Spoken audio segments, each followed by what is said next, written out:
ధీరజ్ని hug చేసుకుని క్షమాపణ చెప్పిన ప్రేమ, షాక్లో భద్రావతి. మరి ఇదంతా ఎలా జరిగిపోతుందో, అసలు ఏం జరిగింది తెలుసుకోవాలనుకుంటే వీడియోనైతే చివరి వరకు మిస్ కాకుండా చూసేయండి.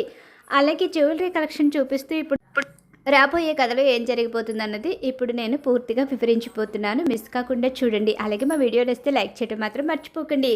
ఇక్కడ చూస్తే ఇక గుడిలో పూజ జరుగుతుంది. పూజ సమయంలో ప్రేమ భర్త క్షేమం కోసం తన భర్త దగ్గర ఆశీర్వాదం తీసుకోమన్నా, కుంకుమ బొట్టు పెట్టుకోమన్నా, భర్త పేరు చెప్పమన్నా సరే చెప్పకుండా కోపంగా వెళ్ళిపోతుంది.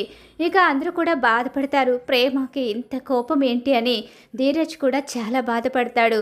ఇక ఈలోగా ఇక్కడ చూస్తే విశ్వకు అలాగే అమూల్య ఇద్దరు మాట్లాడుకుంటూ ఉంటారు. అమూల్య విశ్వక్ని అడుగుతూ ఉంటుంది, ఏంటి ఇదేనా? చూడు మా వదిన ఎలా చేస్తుందో. మా వదిన్ని మీ ఇంటికి వచ్చిన తర్వాత మార్చేశారు. మా అన్నయ్యని వదిన్ని కలుపుతానని నువ్వు మాటిచ్చావు, కానీ ఇప్పుడు చూస్తే వాళ్ళు అసలు కలిసేలాగే కనిపించడం లేదు.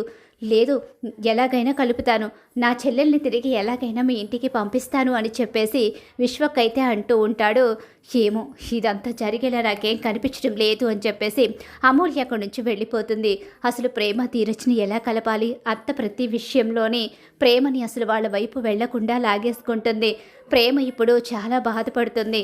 కానీ ప్రేమ ధీరజ్ విషయంలో అస్సలు మనసు మార్చుకోవడం లేదు. అత్త అలా ప్రేమని మార్చేసిందని చెప్పేసి అనుకుంటూ ఆలోచించుకుంటూ ఉంటాడు. ఈలోగా ప్రేమ వెళదామా అని చెప్పి అంటూ ఉండగానే ఒక్క క్షణం అని చెప్పేసి అటుగా వెళుతూ ఉంటుంది ప్రేమ. అయితే అలా వెళుతూ ఉండగానే ధీరజు ఇక ఆలోచించుకుంటూ బాధపడుతూ బయటకు అయితే వస్తాడు. అలా వచ్చేసరికి ఒక పెద్ద ఆయన కళ్ళు తిరిగి పడిపోతాడు. పెద్ద ఆయన కళ్ళు తిరిగి పడిపోవడంతో అతన్ని లేపి పక్కకి పంపిస్తాడు. అలా పంపించేసరికి ఈలోగా అక్కడ పెద్ద పెద్ద రాటలతో ఉన్న పందిరి మీద పడిపోతుంది ధీరజ్ మీద. అలా ధీరజ్ మీద ఎప్పుడైతే పందిరి పడిపోతుందో ఒక్కసారే ఇక అందరూ కూడా చిన్నోడా చిన్నోడా అంటూ గబగబా అక్కడికైతే వచ్చేస్తారు.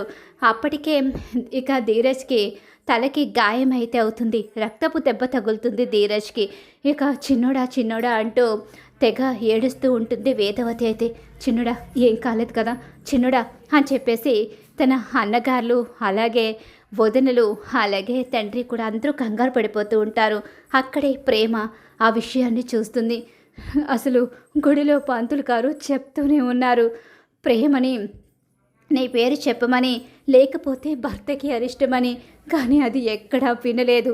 దాని పంతాన్ని చూపించిందే తప్ప ఇంతకాలం కలిసి ఉంది. ఇంతకాలం నువ్వు చూపించిన ప్రేమని అది మర్చిపోయిందిరా. నేను చాలా పెద్ద తప్పు చేసినట్టున్నాను. ఇప్పుడు ఇది చిన్న ప్రమాదం కాబట్టి సరిపోయింది. గుడిలో ప్రేమ చేసిన పనితో నీకు ఎలాంటి పరిస్థితి వస్తుందో నాకు భయంగా ఉందిరా. అమ్మా అదేం కాదు, నువ్వేం కంగారు పడకు. ఆ పందిరి రాట ఊడిపోయిందంతే, అంతకు మించి ఏం కాదు, నాకేం కాలేదు అని చెప్పేసి ధీరజ్ అయితే అంటూ ఉంటాడు. ఈలోగానే ఇక ఇక్కడ చూస్తే ఎట్టి పరిస్థితిలోని కూడా అస్సలు ప్రేమని అక్కడ ధీరజ్తో మాట్లాడనివ్వకూడదు. మనం ప్రేమను తీసుకుని వెళ్ళిపోదాం, పూజ అయిపోయింది కదా, ఇంక ప్రేమ ఇక్కడే ఉంటే ఏదో రకంగా మనసు మార్చేసే అవకాశం ఉంటుందని చెప్పేసి చెప్తూ ఉంటుంది. అక్కడ ఇక భద్రావతి తన తమ్ముడు సేనాపతితో బేగా తీసుకువెళ్ళిపోండి, లేకపోతే అక్కడ కలిసిపోయేలా ఉన్నారు అని చెప్పేసి వల్లి అయితే వాడి దగ్గరకు వచ్చి చెప్తుంది. ప్రేమ ధీరజ్ పరిస్థితి చూసి చాలా బాధపడుతుంది. గబగబా గుడిలోకి పరుగులు పెట్టి నన్ను క్షమించమ్మా, నేను చాలా పెద్ద తప్పు చేశాను. నీ ముందు నా భర్త పేరు చెప్పకుండా నా భర్త ప్రమాదానికి గురయ్యేలా చేశాను. వాడంటే నాకు ప్రాణం. వాడు నన్ను బాధ పెట్టాడని, నన్ను ఇంట్లోంచి వెళ్ళిపోమన్నాడని, అలాగే నా గురించి అందరి ముందు చెప్పాడనే బాధతోనే అలా చేశాను. వాడికి ఏదైనా అయితే ఈ ప్రేమ బ్రతకలేదు అంటూ ఏడుస్తూ ఇక అక్కడికి వెళ్ళి కుంకుమ బొట్టు పెట్టించుకుంటుంది.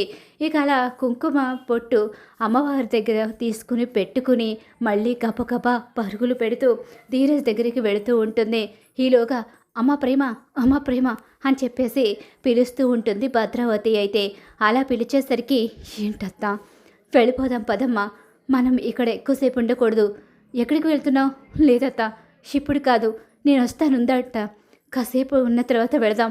అమ్మ ప్రేమ అది కాదమ్మా, వెళ్ళిపోదాం రామ్మా అని చెప్పేసి ఎంతగానో చెప్తూ ఉండగానే లేదు ఇప్పుడు నేను రాలేను, నన్ను వదిలేయండి, మీరు వెళ్ళిపోండి కావాలంటే అని చెప్పేసి ప్రేమ చెప్తూ ఉంటుంది.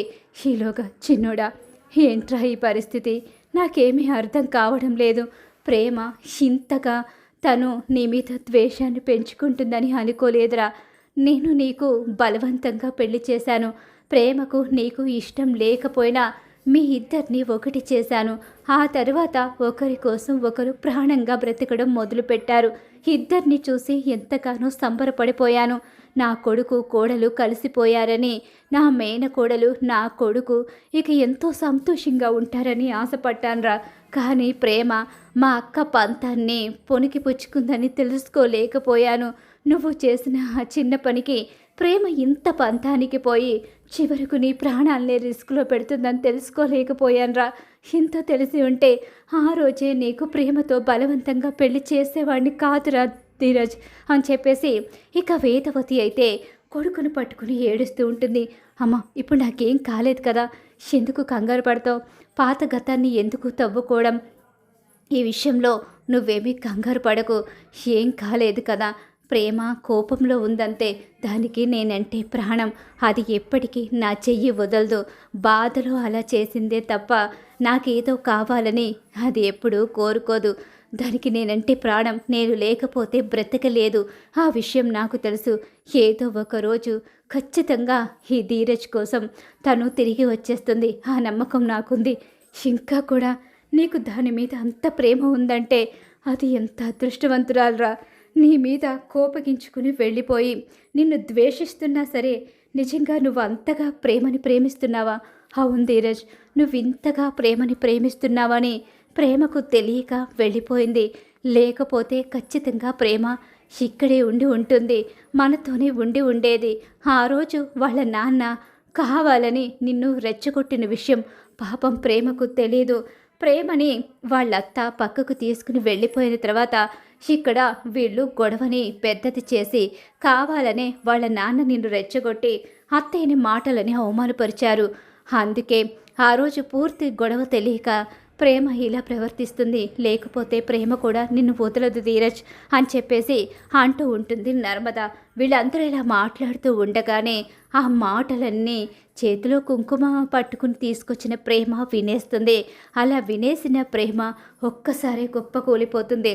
ధీరజ్ ఎంతగా తనని ప్రేమించాడో తెలుసుకుని ధీరజ్ ధీరజ్ అంటూ దగ్గరికి అయితే వెళుతుంది. నన్ను క్షమించరా ధీరజ్, నేను చాలా పెద్ద తప్పు చేశాను. నన్ను ప్రాణం కన్నా ప్రేమించే భర్త ఉన్నాడని, నా భర్త నా కోసమే బ్రతుకుతున్నాడని, నీకు నేనే ప్రపంచమని పూర్తిగా తెలుసుకోలేక అక్కడ జరిగిన గొడవని సగం సగం చూసి నేను బాధపడి అక్కడ మా వాళ్ళ విషయంలో నువ్వు తప్పుగా ప్రవర్తించావనుకున్నాను. కానీ అసలు మా వాళ్ళే నీ విషయంలో తప్పుగా ప్రవర్తించారని తెలుసుకోలేకపోయానురా. నిన్ను ఈరోజు ఈ పరిస్థితిలో నిలబెట్టి తప్పు చేశానురా. నన్ను క్షమించరా ధీరజ్. ప్రేమ, ఏం చేస్తున్నావు? నేను నా భర్త తప్పు చేయలేదని తెలుసుకున్నాను.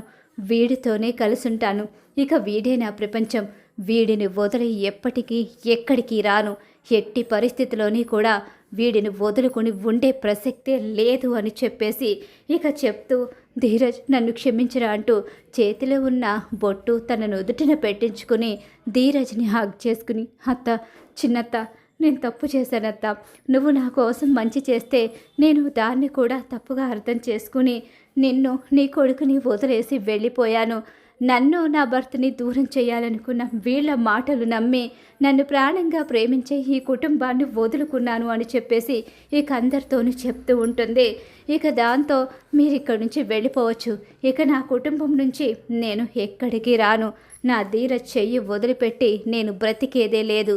ఇంకెప్పుడు కూడా మా ఇంట్లో ఫంక్షన్లు చేసుకుంటాను అంటూ వచ్చి మా ఇంటి వాళ్ళను ఇబ్బంది పెట్టే ప్రయత్నం చేస్తే అందరికన్నా ముందుగా నేను నిలబడి మిమ్మల్ని బయటికి తోసేస్తాను అని చెప్పేసి ప్రేమ చెప్తూ ఉంటే ఒక్కసారే భద్రావతికి పెద్ద షాక్ ఎదురవుతుంది. సేనాపతి అలా చూస్తూ ఉండిపోతాడు. వీళ్ళందరికైనా పెద్ద షాక్ వల్లికి ఎదురవుతుంది.